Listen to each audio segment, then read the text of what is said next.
ভারতীয় জনতা পার্টির আজকের এই পথসভা বলবো না জনসভা বলবো বুঝে উঠতে পারছি না, কারণ যেদিকেই তাকাই সেদিকেই দেখছি জনসমুদ্র। ডেকেছিল পথসভা আর সেখানে হয়ে গেছে জনসভা। এমন একটা অবস্থা যার জন্য আপনাদের সবাইকে আমি ধন্যবাদ জানাই। এই চোরেদের রাজত্ব শেষ হওয়ার সময় এসছে। এখন নির্বাচনের আগে ভয়ে কাঁপছে, হাড়ের ভিতরের মজ্জা কাঁপতে শুরু করেছে। এসআইআর হবে, এসআইআর যদি হয় তাহলে তো বাংলাদেশ থেকে আসা মুসলমান অনুপ্রবেশকারীর নাম বাদ যাবে। মায়ানমার থেকে আসা মমতা ব্যানার্জির মুসলমান সব বন্ধুদের নাম কাটা যাবে, ভুয়া ভোটারের নাম কাটা যাবে, মৃত ভোটারের নাম কাটা যাবে। যদি মৃত ভোটারেরই নাম না থাকে তাহলে তো তৃণমূলটাই মৃত হয়ে যাবে। সেই কারণের জন্য এসআইআর কে আটকাতে হবে, যে কোনো মূল্যে আটকাতে হবে। বড় বড় ডায়লগ দিচ্ছে, একে মারবো তাকে মারবো ওকে ধরবো। আমি আপনাদের এখানে দাঁড়িয়ে বলে গেলাম এসআইআর নাকি হতে দেবে না বলেছিল, এখন তো সুসুর করে হতে দিচ্ছে। কেন? এসআইআর যদি সময় মতো না হয় ইলেকশন কিন্তু সময় মতো হবে। আর এই মমতা সরকারের যখনই আয়ু শেষ হয়ে যাবে তৃণমূলকে মার ঝাড়া মার ঝাঁটু মেরে ঝেঁটিয়ে বিদায় কর। রাষ্ট্রপতি শাসন হবে, পশ্চিমবাংলায় রাষ্ট্রপতি শাসনে ভোট হবে।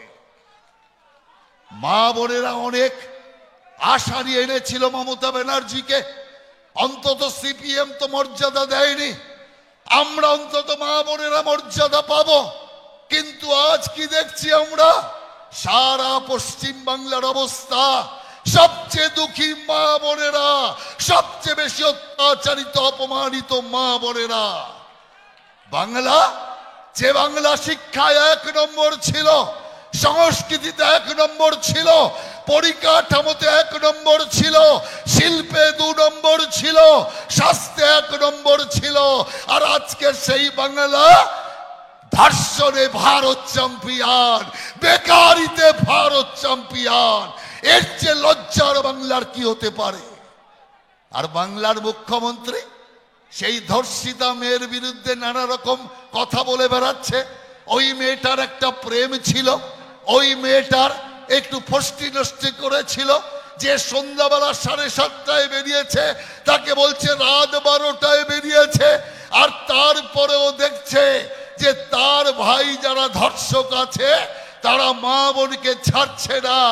তখন বেকায়দায় পড়ে বলছে, হে বাংলার মা বোনেরা, আমি মমতা ব্যানার্জি বলছি, যদি আপনার উপর ধর্ষণ হয় চিন্তার কোনো কারণ নেই। আমার সরকার আপনাকে 20,000 টাকা ক্ষতিপূরণ দেবে। কয়েক সেকেন্ড বাদেই বলছে 10,000 টাকা।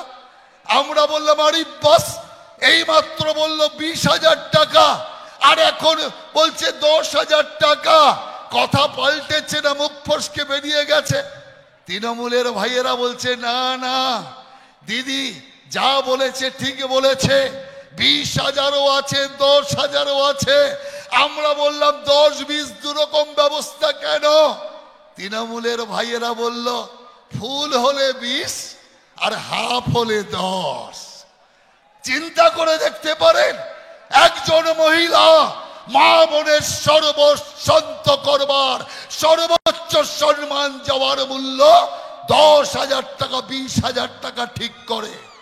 যেখানে আমরা পরিষ্কার বলতে চাই, কোটি কোটি টাকা দিলেও মা বোনের হারানো সম্মান টাকা দিয়ে ফেরত আনা যায় না, টাকা দিয়ে ফেরত আনা যায় না। অতএব এই চোরেদের বিরুদ্ধে আমাদের সংগ্রাম চলবে। তাই আমি আমার বক্তব্যকে দীর্ঘায়িত করব না, আমি শুধু আপনাদের কাছে অনুরোধ করব, আপনারা মারুন, কাউকে হাতে মারার দরকার নেই। এই শুধু আঙুল দিয়ে মারুন ইভিএমে, ফেলে দিন বঙ্গোপসাগরে, বঙ্গোপসাগরে পাঠান।